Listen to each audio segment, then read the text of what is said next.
Greetings, Jay Stone here on another beautiful day to be alive on the Cap and Ball Chronicles. You'll remember a couple of weeks ago, against my better judgment, I did an unboxing video with my 1851 stub nose, and we had a lot of fun on that video.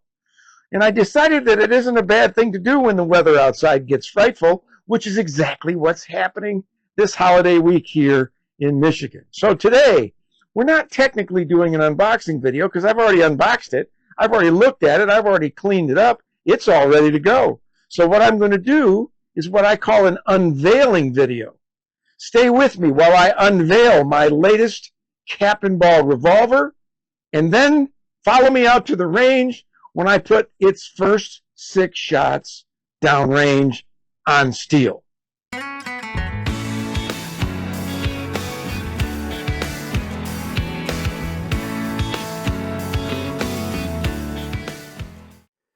All right, folks, so let's take a look at the newest member of my Cap and Ball Revolver family, and it's a little bit of a different one.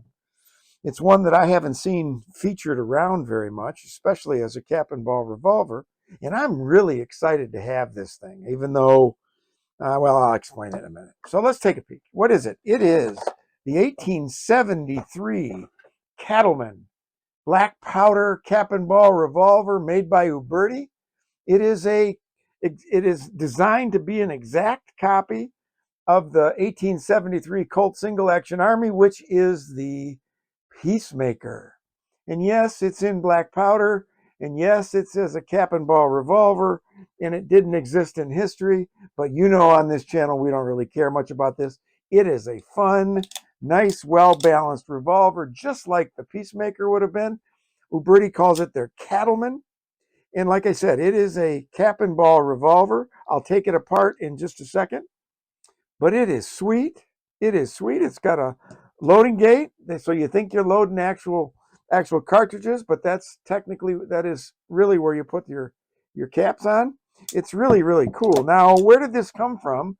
And why did somebody make a black powder percussion revolver out of the famous Colt Peacemaker? Well, from everything that I can see and everything that I have read, this was made largely for sale in countries like the UK, where local laws didn't allow people to buy cartridge revolvers and handguns.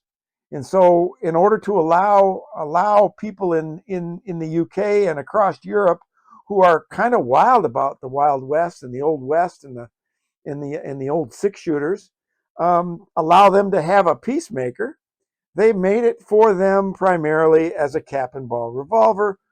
It's a beautiful piece.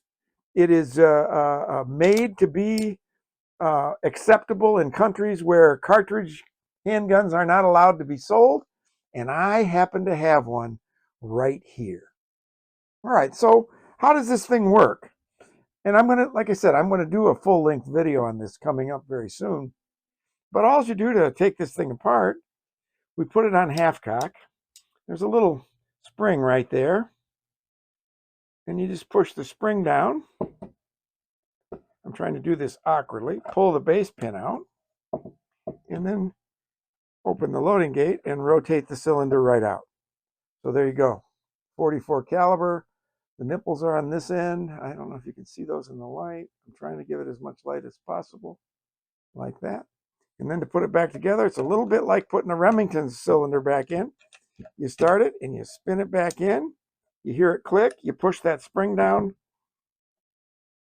You push the base pin down in until it snaps and that pops out.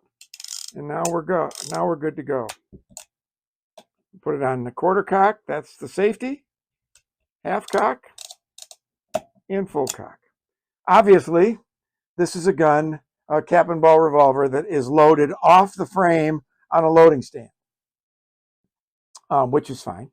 So we'll load this up on a loading stand when we get out to the range, and we've got just enough weather today, I think, to put 6 or 7 shots downrange and see what happens. So let's get going.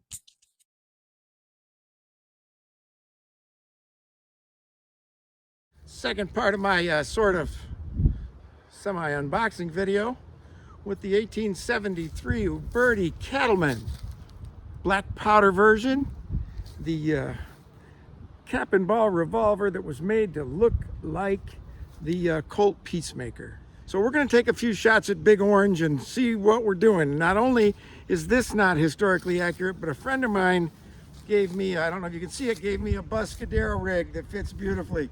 So I am not historically accurate all the way across the board. Oh God, it feels good.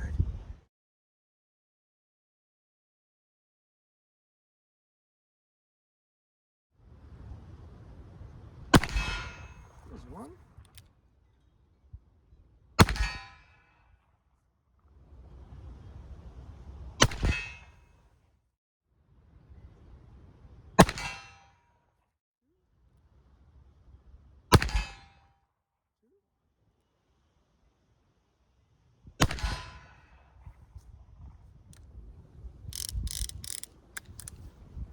All right.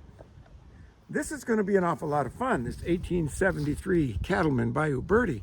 I got to tell you, we put 6 out of 6 on Big Orange from about 25 yards or so. It looks to me like it shoots a little high, like most of my Colts do. So I'm going to play with it, although it's got a nice front sight. And it's got a similar sighting system to the Remington, so that is probably me trying to find my way on the front sight. It's first time I've shot it. I'll take it. We'll be back soon with a full-length video on this Cattleman Black Powder Cap and Ball Revolver. So I hope you all have a great holiday. We've got more videos coming. Which ones depends on the weather. It's supposed to get kind of shaky around here for the next few days, maybe a week. But you know what? We're hardcore at the Cap and Ball Fanatic channel. We'll be out here firing even if it's snowing. Jay Stone again. Thanks for watching. We'll see you again on down the road the next time.